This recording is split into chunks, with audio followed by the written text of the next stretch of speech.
சுழலும் கோள்கள் அவன் சொல் கேட்கும், அவனை தொழுதால் போதும் நல்லதே நடக்கும்.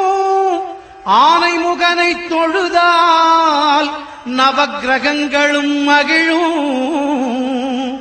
நல்லதே நடக்கும், நல்லதே நடக்கும்.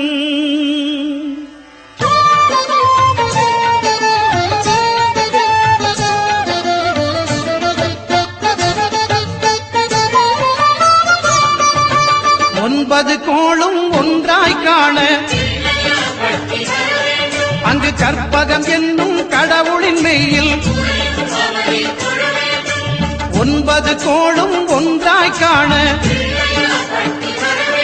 அங்கு கற்பகம் என்னும் கடவுளின் மெய்யில்.